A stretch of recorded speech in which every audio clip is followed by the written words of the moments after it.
Bonjour mes chers étudiants et mes chères étudiantes, j'espère que vous allez bien. Aujourd'hui dans cette vidéo, nous allons parler sur le sujet de la réglementation du droit des entreprises en difficulté. D'abord, on va voir les anciens textes législatifs. Ensuite, on va voir l'adoption de nouveaux codes de commerce. Et enfin, on va voir la réforme du livre 5 du Code de commerce du 1er août 1996. Alors, on commence. Premièrement, les anciens textes législatifs. Très anciennement, notamment durant la phase pré-prétectorat, le Maroc connaissait, à l'instar des droits occidentaux, la notion de faillite. La faillite était régie par le droit musulman. Le débiteur en état de cessation des paiements était soumis au régime de la difficulté au sens islamique du terme. Or, le droit musulman a traité les faillites, mais par clémence, sagesse et la stricte organisation qui se révèle à travers la rédaction des textes législatifs religieux. C'est ce qu'a fait de cette institution une source d'inspiration pour les législations étrangères, notamment européennes. Cette vision islamique du traitement de la défaillance du débiteur se fonde ici sur deux textes législatifs de nature purement religieuse. Dans ce sens, le verset du sourate Al-Baqarah précise que si un homme est insolvable, il faut lui donner un délai jusqu'à ce que ses affaires s'améliorent. Dans un autre verset, si vous vous désistez, c'est Dieu qui vous le remboursera. Dieu est généreux. C'est ce qui marque ici la spécificité du droit musulman par rapport aux autres droits, qu'ils soient religieux ou positifs. C'est qu'il n'existe aucune voie de fait à l'encontre de la personne du débiteur. Dans le cas où sa mauvaise foi est prouvée, les dispositions de la faillite sont écartées, mais la dignité de celui-ci demeure garantie. Seule l'exécution sur les biens demeure autorisée. Le débiteur peut également être soumis à des coutumes berbères dont les faits varient selon les régions du Maroc. À partir de ce moment, est-il possible de parler du droit de faillite, au sens moderne d'expression, à l'égard des procédures qui se caractérisent par la répression plus que par la dominance des créanciers en tant que seul juge. La législation des affaires était régie sous le régime du protectorat par une multitude de textes. Le plus important était le Code de commerce terrestre du 12 août 1913. Il s'agissait dans ces divers aspects d'une transposition du Code de commerce français dont la base reposait sur les principes du Code civil napoléon de 1807. D'autres textes régissaient également le commerce au Maroc, tels que le Daher du 31 décembre 1914 sur la vente et le notissement des fonds de commerce, celui du 11 mai 1921 instituant un registre central du commerce, ou encore le Daher du 19 janvier 1939 portant législation sur le paiement par chèque. Le droit commercial marocain a été renforcé par un arsenal juridiquement nouveau et plus particulièrement le livre 2 relatif à la faillite, la liquidation judiciaire et la réhabilitation. Maintenant, on passe de parler sur l'adoption de nouveaux codes de commerce. Près d'un demi-siècle après l'indépendance, le Maroc a enfin connu un code de commerce du 1er août 1996. Nous sommes donc passés d'un droit à un caractère sanctionnateur à un droit beaucoup plus attractif. Or, ce changement au niveau de la politique de réaction face au phénomène de la défaillance amène ici le législateur marocain d'évoluer la réflexion vers la sauvegarde de l'actif. Le maintien d'activité et d'emploi et enfin l'apurement du passif des entreprises en difficulté. L'accent étant désormais mis sur la nécessité de la mise en place des mesures de prévention interne et externe des entreprises en situation difficile. L'idée est qu'il apparaît donc d'anticiper suffisamment tôt des difficultés d'exploitation afin d'éviter quelques comportements pas gravement l'hypothèse de la continuité de l'activité de l'entreprise. Si cette ambition avec laquelle le législateur marocain a engagé une révolution contre l'ancien système avec la loi numéro 15/95 promulguée par le Dahir numéro 1/96/83 du 15 Rabi' 1er 1417 du 1er août 1996 formant le code de commerce, le droit marocain a aucune avancée législative primordiale par rapport au dispositif législatif de 1913 relatif à la faillite. C'est par cette réforme que la législation nationale a connu pour la première fois des dispositions nouvelles sur la prévention et le règlement amiable des difficultés des entreprises, devenues dans la législation marocaine de 1996 une espèce législative à part entière. Cette loi a été mise en application le 3 octobre 1997. Le législateur a essayé d'adopter une réglementation adaptée à la réalité du phénomène de la défaillance des entreprises en abandonnant purement et simplement le concept de la faillite et en le remplaçant par un nouveau concept, entreprise en difficulté. Et face à une telle action, le législateur marocain manifeste ici encore la nécessité de sauver les entreprises en difficulté, notamment à travers la mise en place des régimes juridiques destinés à organiser la prévention des difficultés, laquelle consiste à développer l'information produite par l'entreprise, à anticiper les premières difficultés et à mettre en place des procédures d'alerte interne et externe. Or, ces outils de la prévention sont également renforcés par l'instauration d'une procédure dite de règlement amiable, permettant un redressement amiable de l'entreprise en difficulté, mais sans être en cessation des paiements. Le système de la prévention des entreprises en difficulté consiste ici à anticiper sur la situation de l'entreprise en amont de la cessation des paiements. Plusieurs orientations marquant ici l'esprit du système de la prévention et plus particulièrement du titre 1 sur les procédures de prévention des difficultés.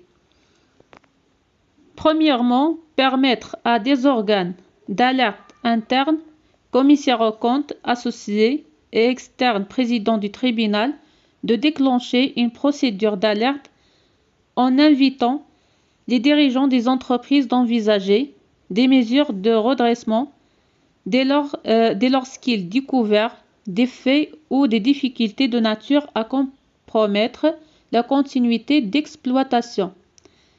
Deuxièmement, permettre aux chefs d'entreprise de négocier ces difficultés d'exploitation à l'aide d'un mandataire spécialiste de négociation des difficultés de l'entreprise et sous le contrôle du président du tribunal dont il détermine la mission et le délai pour l'accomplir.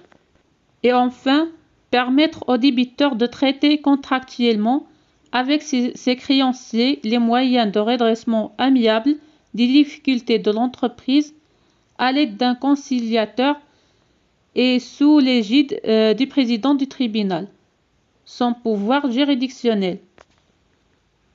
Alors que le titre 2 du livre 5 du Code de commerce de 1996 s'intitule désormais « De traitement juridique des difficultés des entreprises », comporte deux volets, le redressement judiciaire et la liquidation judiciaire des entreprises en difficulté. On passe maintenant à la réforme du livre 5 du Code de commerce du 1er août 1996. Après 20 ans de sa mise en application, le système de traitement des difficultés des entreprises a connu actuellement une réforme innovante par la loi numéro 73-17, publiée au bulletin officiel du 23 avril 2018, modifiant et complétant le livre 5 de la loi numéro 1595 formant Code de commerce du 1er août 1996. Or, cette loi apporte pour le Maroc un nouvel édifice législatif qui tend vers la modernisation de l'arsenal juridique dans le domaine des affaires. Ce dispositif s'inscrit dans une politique visant l'amélioration du climat des affaires et d'adaptation de notre droit aux nouveaux standards internationaux. Cette initiative législative revêt une importance particulière dans la mesure où elle porte sur l'un des rôles majeurs de la justice portant sur le développement de l'économie et l'encouragement des investissements. À la lumière des grandes mutations que connaît le Maroc, ces efforts nécessitent une protection optimale de l'entreprise marocaine et la valorisation du tissu économique en général.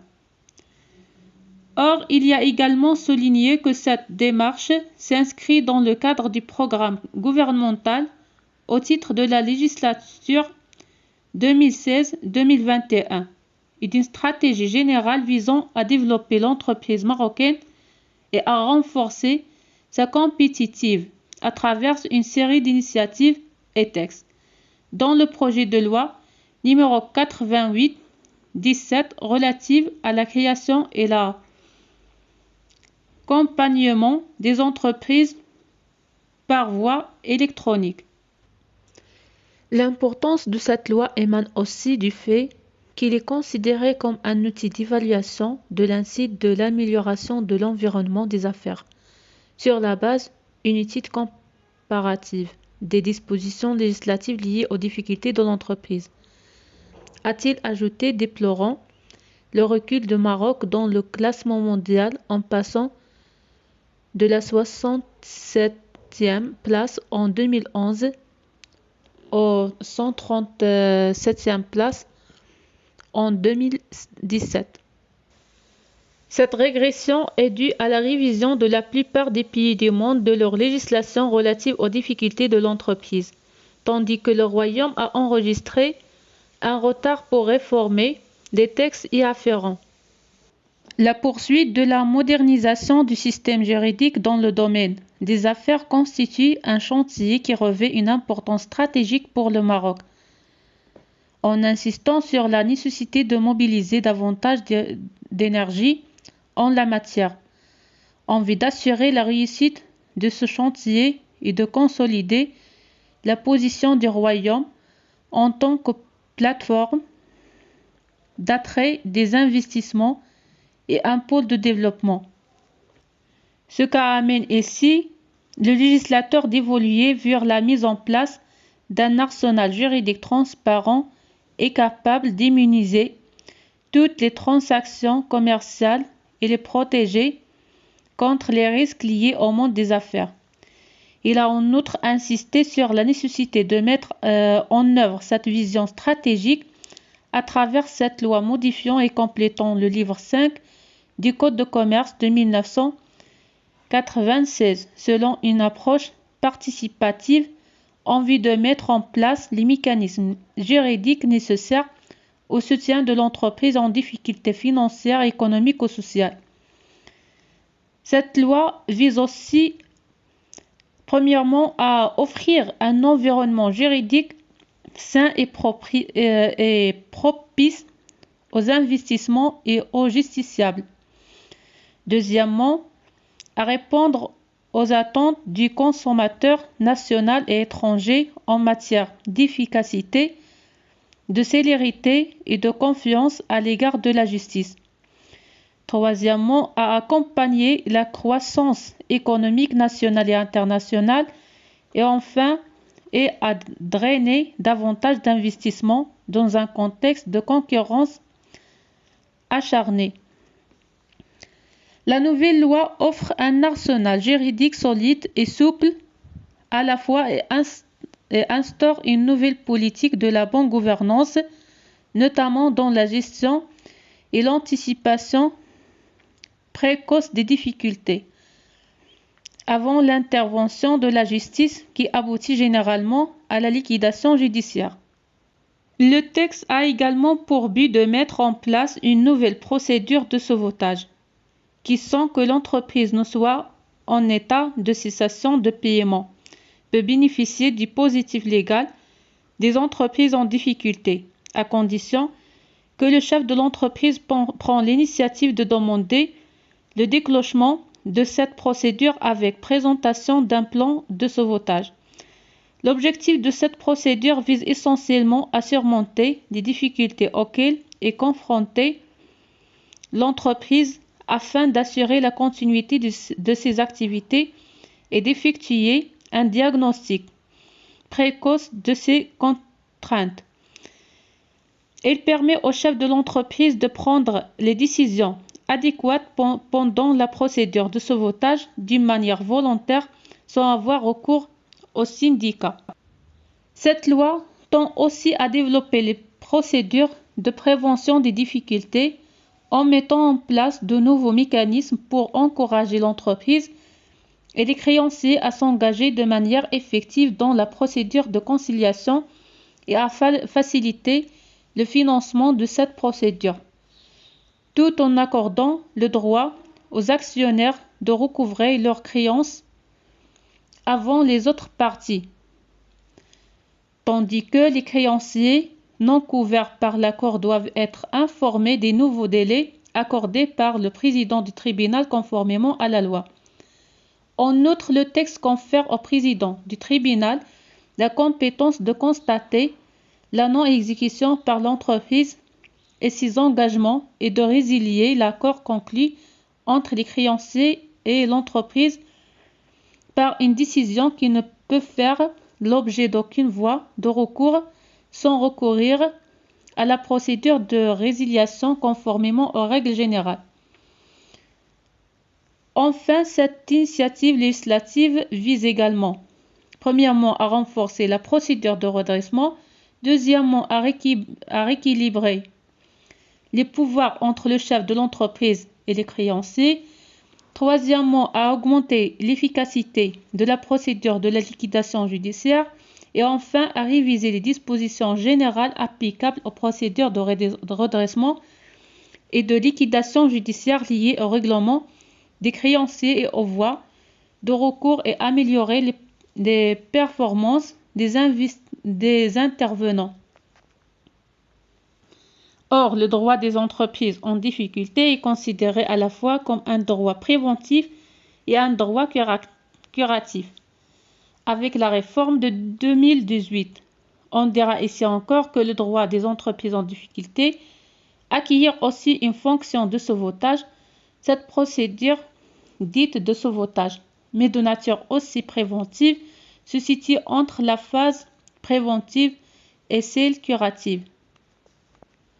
Alors mes amis, nous avons arrivé à la fin de cette vidéo. Je veux remercier de votre attention et à la prochaine vidéo, Inch'Allah, concernant la prévention des difficultés des entreprises. À tout à l'heure.